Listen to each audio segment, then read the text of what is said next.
بسم اللہ الرحمن الرحیم۔ السلام علیکم۔ نصیحت آموز کہانی۔ 3 نوجوان ملک سے باہر سفر پر جاتے ہیں اور وہاں ایک ایسی عمارت میں ٹھہرتے ہیں جو 75 منزلہ ہے۔ ان کو 75ویں منزل پر روم ملتا ہے۔ ان کو عمارت کی انتظامیہ باخبر کرتے ہوئے یہ کہتی ہے کہ ہمارے یہاں کا نظام آپ کے ملک کے نظام سے تھوڑا مختلف ہے۔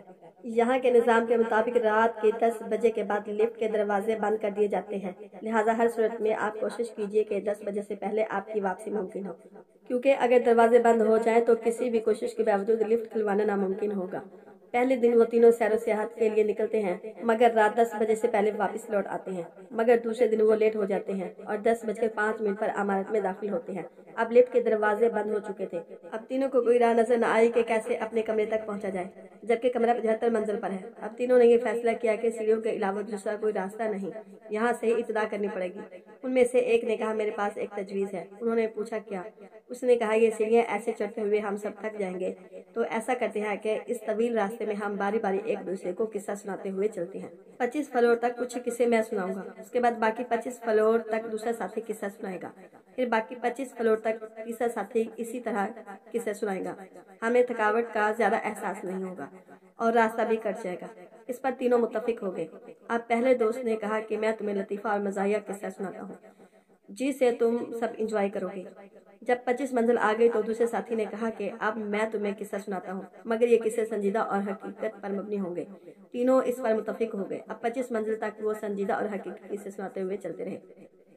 اب جب 50 منزل تک پہنچے تو تیسرے ساتھی نے کہا کہ اب میں تم لوگوں کو کچھ غمگین اور دکھ بھرے قصے سناتا ہوں، جس پر سب متفق ہو گئے اور غم بھرے قصے سنتے ہی باقی منزل بھی طے کرتے رہے، یہاں تک کہ تینوں تھک ہار کر جب دروازے پر پہنچے تو ایک ساتھی نے کہا کہ میری زندگی کا سب سے بڑا غم بھرا قصہ یہ ہے کہ ہم کمرے کی چابی نیچے استقبالیہ پر ہی چھوڑ آئے ہیں۔ یہ سن کر تینوں پر غشی طاری ہو گئی، مگر رکے، ابھی میری بات مکمل نہیں ہوئی۔ اس قصہ میں آپ سب کے لیے عبرت ہے۔ دیکھیں، ہم لوگ جو اپنی زندگی کے 25 سال ہنسی مذاق کھیل کود لہو لعب میں لگا دیتے ہیں، پھر باقی 25 سال شادی بچے رزق کی تلاش نوکری جیسی سنجیدہ زندگی میں پھنسے رہتے ہیں، اور جب اپنی زندگی کے 50 سال مکمل کر چکے ہوتے ہیں تو باقی زندگی کے آخری 25 سال باقی ہیں۔ جیسے یہ بات مشہور ہے کہ حضور صلی اللہ علیہ وسلم کی امت کی زندگی 60 سے 70 سال کے درمیان رکھی گئی ہے۔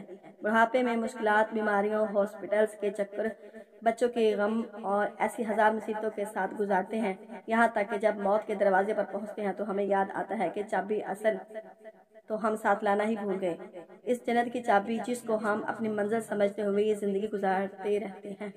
اگر ویڈیو اچھی لگے تو اسے لائک اور شیئر کریں اور کمنٹ باکس میں اپنی رائے کا اظہار ضرور فرمائیں، اور ہاں، ماہی 786 یوٹیوب چینل کو سبسکرائب کرنا نہ بھولیں۔ اللہ حافظ۔